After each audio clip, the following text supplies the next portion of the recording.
ಇನ್ನು ಪಾಪ ಪಾಂಡು ಸೀರಿಯಲ್ನಲ್ಲಿ ಅದ್ಭುತವಾದಂಥ ಅಭಿನಯ ಮಾಡಿ ಸಾಕಷ್ಟು ಹೆಸರು ಮಾಡಿದಂಥ ಅತಿ ದೊಡ್ಡ ಕಲಾವಿದೆ ಅಂತಲೇ ಹೇಳ್ಬೋದು. ಇಂಥ ಅದ್ಭುತವಾದ ನಟಿ ಇದೀಗ ವಿಧಿವಶರಾಗಿರುವಂಥ ಘಟನೆ ನಡೆದಿರುವಂಥದ್ದು. ಅದಕ್ಕೆ ನಮ್ಮ ಚಾನಲ್ ಸಬ್ಸ್ಕ್ರೈಬ್ ಮಾಡಿಸಿದರೆ ಹೌದು, ಪಾಪ ಪಾಂಡು ಸೀರಿಯಲ್ ಮತ್ತು ಕವಲದಾರಿ ಮತ್ತು ಕಾವ್ಯಾಂಜಲಿ ಹೀಗೆ ಸಾಕಷ್ಟು ಸೀರಿಯಲ್ಗಳಲ್ಲಿ ಅಭಿನಯಿಸಿ ಒಳ್ಳೆ ಹೆಸರು ಮಾಡಿದಂಥ ಇನ್ನು ಯುವ ನಟಿ ಇದೀಗ ವಿಧಿವಶರಾಗಿದ್ದಾರೆ. ಅದು ಕೂಡ ಶ್ವಾಸಕೋಶ ಸಮಸ್ಯೆಯಿಂದ ಬಳಲುತ್ತಿದ್ದು ಸುಮಾರು 1 ವರ್ಷಗಳಿಂದ ಕೂಡ ಆಕ್ಸಿಜನ್ ಸಿಲಿಂಡರ್ನಲ್ಲಿ ವಾಸವಾಗಿದ್ದರು.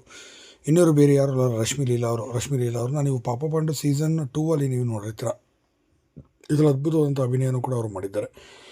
ಇನ್ನು ಹಿಂದೆ ಬರ್ತಿದ್ದಂಥ ಉದಯ ಟಿವಿಯಲ್ಲಿ ಪ್ರಸಾರವಾಗ್ತಿದ್ದಂಥ ಕಾವ್ಯಾಂಜಲಿ, ಕನ್ಯಾದಾನ, ಕುಂಕುಮ ಭಾಗ್ಯ, ವಟಾರ ಇಂಥ ಸೀರಿಯಲ್ಗಳಲ್ಲೂ ಕೂಡ ಅವ್ರನ್ನ ನೀವು ನೋಡಿರ್ತೀರ. ಇಂಥ ಅದ್ಭುತವಾದಂಥ ಅಭಿನಯ ಮಾಡ್ತಿದ್ದಂಥ ಇವರು ಕನ್ನಡದಲ್ಲಿ ಒಂದು ಸಿನಿಮಾದಲ್ಲೂ ಕೂಡ ಅವರು ಅಭಿನಯಿಸಿದ್ದಾರೆ. ಅದು ಗ್ರಾಮದೇವತೆ ಸಿನಿಮಾ. ಪ್ರೇಮ ಅವರ ಜೊತೆ ಪ್ರೇಮ ಅವರ ನಾದಿನಿಯ ಪಾತ್ರದಲ್ಲಿ ಅವರು ಕೂಡ ಕಾಣಿಸ್ಕೊಂಡಿದ್ದರು.